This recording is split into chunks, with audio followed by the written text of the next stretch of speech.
I believe that in order to truly thrive in this modern world, that we need to simplify our lives to what truly matters.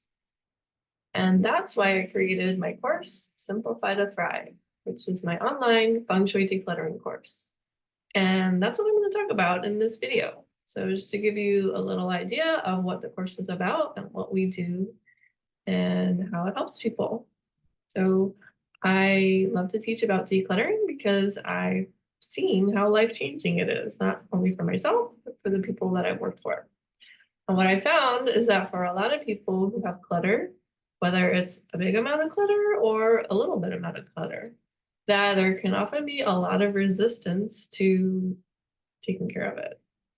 A lot of fear and anxiety. Sometimes it's the emotions that are tied in with our things that keep us from moving forward with our desire to declutter.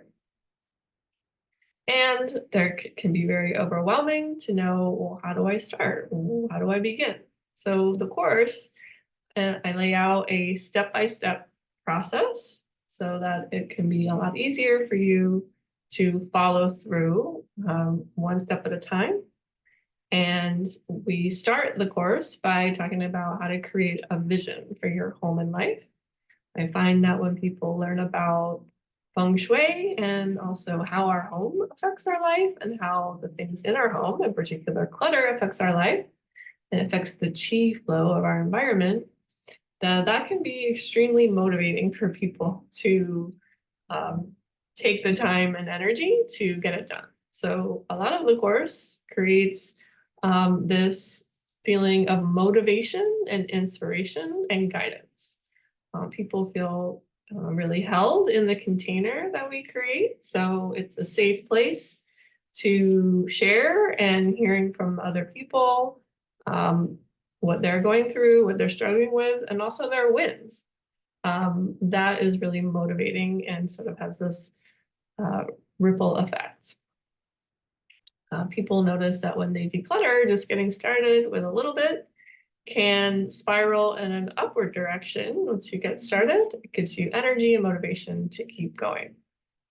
There is a section of the class that's devoted to the emotional side of clutter and sentimental items and those emotional threads tied in with our things and how to navigate our emotions and navigate the overwhelm and resistance that often comes with decluttering.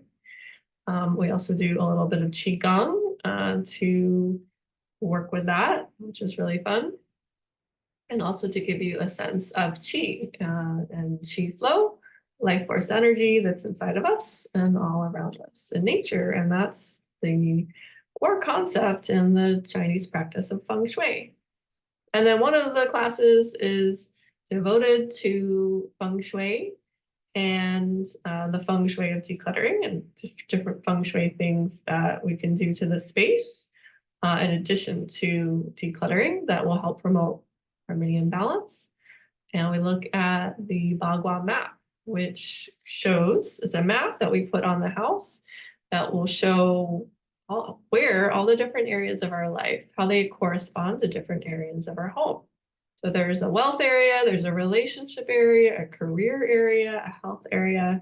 And oftentimes when people learn the locations of those areas and see the clutter that's there, they get a spark of motivation and inspiration and sort of more direct guidance about how to work with their home in particular. So if you are in need of some help decluttering, if you've been resistant for a while, you've been wanting to work on your house, whether it's just one room or it's the whole house, or maybe it's one closet, you have resistance, but you're feeling ready with support, or if you feel so paralyzed about letting go of things because you care a lot about the earth and where your things will end up.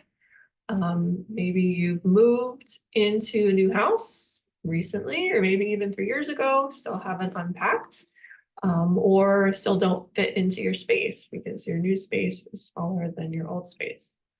Then I think this might be a good fit, and feel free to reach out to me if you have questions, and I happily invite you to join us for Simplify to Thrive.